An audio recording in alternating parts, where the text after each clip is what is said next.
Hello Bacho, welcome back to my YouTube channel. My channel name is BM Physics. Today I can talk about the new and interesting topic about Chandrayaan 3. I hope my all প্যারি বাচ্চা should be okay. তো যাই হোক, আশা করি তোমরা প্রত্যেকেই ভালো আছো। আজকে আমরা তোমাদের সামনে ছোট্ট কয়েকটা তথ্য নিয়ে আসলাম।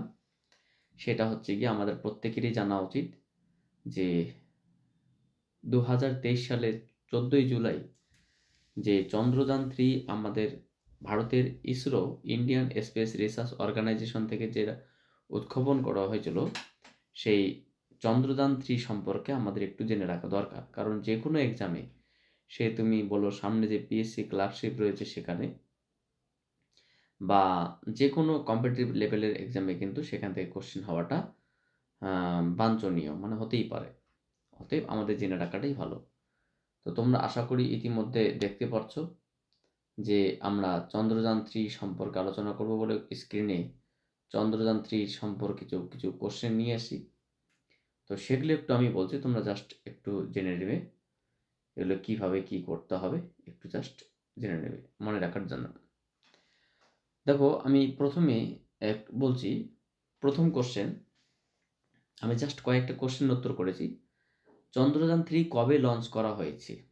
উত্তর 14ই জুলাই 2023 সালে, 14th জুলাই 2023।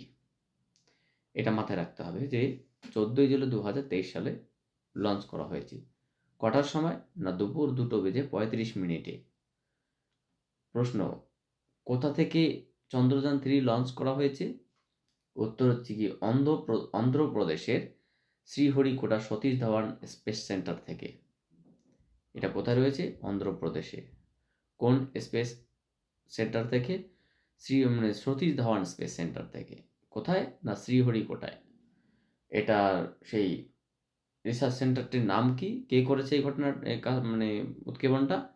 ইসরো, যার নাম কি? Indian Space Research Organisation. আচ্ছা, কোন রকেটের মাধ্যমে উৎক্ষেপণ করা হয়েছে চন্দ্রযান 3?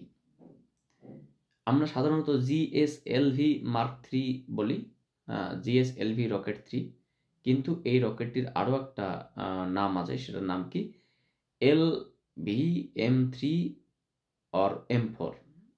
তো জিএসএলভি মার্ক 3 আমরা প্রত্যেকেই জানি, কিন্তু LVM3 বা M4 এটাও কিন্তু আমাদের জেনে রাখা উচিত। এবার প্রশ্ন হতে পারে, স্যার LVM3 কথার পুরো কথার অর্থ কি? Launch vehicle mark 3, launch vehicle mark 3। আচ্ছা, বা মার্ক 4 হবে। এবার প্রশ্ন হচ্ছে কি, চন্দ্রযান 3 এর কয়টি মডিউল রয়েছে এবং কি কি? অবশ্যই 3টি মডিউল ছিল। একটা নাম ছিল ল্যান্ডার, একটার নাম তোমরা হচ্ছে প্রপালশন এবং একটার নাম ছিল রোভার। এই যে এখানে তোমরা দেখতে পাচ্ছ, একটিকে বলা হয় ল্যান্ডার, একটাকে বলা হয় প্রপালশন এবং একটিকে বলা হয় রোভার। চন্দ্রযান 3 এর ল্যান্ডারটির নাম কি ছিল? ল্যান্ডারটির নাম ছিল বিক্রম, রোভারটির নাম ছিল প্রজ্ঞান। এবং প্রশ্ন হতেই পারে, স্যার চন্দ্রযান 3 এর ল্যান্ডারের নাম বিক্রম কেন?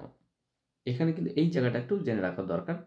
হয়তো কোশ্চেন আসবে কিনা, কিন্তু তোমাদের একটু জেনে রাখা দরকার যে বিক্রম হওয়ার পিছনে কারণ কি, ডক্টর বিক্রম আম্বালাল সারাভাই এর নাম অনুসারে চন্দ্রযান 3 এই ল্যান্ডারের নাম দেওয়া হয়েছে বিক্রম। কারণ তিনি ছিলেন ইসরোর একমাত্র প্রাণপুরুষ যাকে ছাড়া ইসরোর মানে দ্বিতীয় কল্পনা ছিল না। তার শ্রদ্ধা জানাতেই এমন সিদ্ধান্ত নিয়েছিল ইসরো। তাহলে আশা করি বুঝতে পারলে চন্দ্রযান 3 এর ল্যান্ডারের নাম বিক্রম হওয়ার কারণ হচ্ছে কি, ডক্টর বিক্রম আম্বালাল সারাভাই ইনি ছিলেন ইসরোর একজন প্রাণপুরুষ, যার নাম অনুসারে বা যার স্মৃতি রক্ষার জন্য, যাকে শ্রদ্ধা জানানোর জন্য হচ্ছে কি ল্যান্ডারের নাম বিক্রম রাখা হয়েছে। এটা অত্যন্ত গুরুত্বপূর্ণ কোশ্চেন, মাথায় রাখতে হবে। চন্দ্রযান 3 এর মোট ওজন কত? 3900 কেজি, 3900 কেজি। চন্দ্রযান 3 চাঁদের কোন মেরুতে অবতরণ করা হয়েছে? দক্ষিণ মেরুতে বা দক্ষিণ মেরুতে। চন্দ্রযান 3 এর খরচ কত হয়েছে? 615 কোটি টাকা। এটা এই পরিমাণটা কিন্তু অত্যন্ত কম। কারণ একটা বলতে গেলে চন্দ্রযান চন্দ্রযানের জন্য যে রকেট করতে হয়, আমাদের ইসরো ছাড়া যদি আমরা নাসা দেখি বা আ রসকসমস রাশিয়ার রসকসমস দেখি বা এম নাস নাসা আমেরিকার নাসা দেখি, তাহলে এরা কিন্তু যে খরচ করে তার থেকে ইন্ডিয়ার এই মানে ভারতের এই চন্দ্রযান 3 এর ক্ষেত্রে খরচটা কিন্তু অতি কম মানে অতি সামান্যই ছিল। তো যাই হোক, এটা একটু জেনে রাখা উচিত। খরচটা মানে ৬১৫ কোটি টাকা কিন্তু বেশি নয়। বরং অন্য মানে রিসার্চ সেন্টারের থেকে এটা অনেকটাই কম। আচ্ছা, এরপরে কি আছে চন্দ্রযান 3 মিশনের প্রধান উদ্দেশ্য কি? না চন্দ্রযান 3 মিশনের প্রধান উদ্দেশ্য হচ্ছে গিয়ে চন্দ্রযান 3 কে চাঁদের মাটিতে নিরাপদে এবং সফলভাবে অবতরণ করানো। এটা ১ম উদ্দেশ্য ছিল। দ্বিতীয় উদ্দেশ্য ছিল চাঁদের পৃষ্ঠে বিজ্ঞানীরা আ বৈজ্ঞানিক পরীক্ষা-নিরীক্ষা করবে চাঁদের পৃষ্ঠের এবং তার পাশাপাশি চাঁদের মাটিতে একটি রোভার অপারেশন করা হয় এবং এই মিশনের মানে রোভারের এই অপারেশনই ছিল এই মিশনের অন্যতম উদ্দেশ্য। কারণ অপারেশন করে মাটির কি তত্ত্ব রয়েছে বা সেখানে বসবাসযোগ্য কিনা বা মাটিতে কি উপাদান রয়েছে সেই সম্পর্কিত তথ্য জানবে।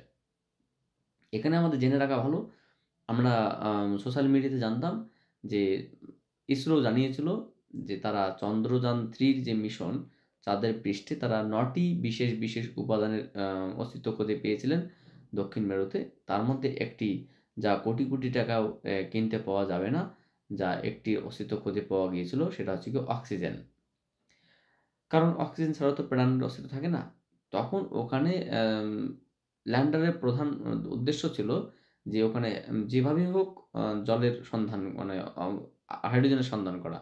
যদি হাইড্রোজেনের সন্ধান পাওয়া যায় তো তবে অবশ্যই হাইড্রোজেন এবং অক্সিজেন মানে জল মানে প্রাণ থাকাটা অত্যন্ত আ সম্ভব আরকি। এগুলো আমরা জানতাম, ঠিক আছে? চন্দ্রযান ৩ কখন চাঁদের দক্ষিণ মেরুতে পৌঁছায়? ৩রা আগস্ট আ ২০২৩ সালে সন্ধ্যা ৬টা বেজে আ ৪৬ মিনিটে। ৪৬ মিনিটে ৫৬ সেকেন্ড, ঠিক আছে? তো সন্ধ্যা ৬টা বেজেই এটা তোমার হচ্ছে গিয়ে সন্ধ্যা ৬টার সময় হচ্ছে গিয়ে পৌঁছে গেছিল। মাথায় রাখতে ২০২৩ সালের ২৩শে অগাস্ট। চন্দ্রযান ৩ মিশন এর থিম কি ছিল? Science of the moon, science of the moon. Chandrayaan ৩ এর থিম ছিল science of the moon. Chandrayaan ৩ মিশনের নেতৃত্ব দিয়েছেন কে? ডক্টর ঋতু কারিধাল শ্রীবাস্তব। ডক্টর ঋতু মানে করিধাল শ্রীবাস্তব। ভারতে ভারতের রকেট ওম্যান নামে কে পরিচিত? এনাকেই এই ঋতু করিধাল শ্রীবাস্তবকে ভারতের রকেট ওম্যানও বলা হয় কিন্তু। ভারতের রকেট ম্যান কাকে বলা হয়? কে শিবনকে বলা হয় ভারতের রকেট ম্যান। আর রকেট ওম্যান বলা হয় ডক্টর ঋতু করিধাল শ্রীবাস্তব। চন্দ্রযান 3 কোন সংস্থা লঞ্চ করে? ওই যে আমরা ১ম এ বলছিলাম ইসরো। যদি প্রশ্ন করা ইসরো এর ফুল ফর্ম কি? Indian Space Research Organisation. ISRO এর সদর দপ্তর কোথায় রয়েছে? বেঙ্গালুরু। মানে ব্যাঙ্গালোরে রয়েছে ইসরোর এর সদর দপ্তর। ইসরোর বর্তমান চেয়ারম্যান কে? এস সোমনাথ। এস সোমনাথ। তো যাই হোক তোমাদের এই বিষয়গুলো সম্পর্কে একটু জেনে রাখার দরকার আছে। আমি তোমাদের এটাকে একটু সিম্পল ভাবে রাখলাম। তোমরা এটাকে চাইলে স্ক্রিনশট করে নিতে পারো এবং সেখান থেকে তোমরা এটা জেনে রাখতে পারো। তো যাই হোক আর কিছু বলব না। জাস্ট তোমাদের আমি একটা জিনিস বলবো, তোমরা আমার চ্যানেলটাকে সাবস্ক্রাইব করো, বন্ধুদের মধ্যে শেয়ার করো, বেল আইকন প্রেস করো এবং নোটিফিকেশন জারি রাখো। আমি তোমাদের জন্য যতটা পারি তত তোমাদের আপডেট আমি দিতেই থাকবো। So thank you for watching my video and wait for my next class.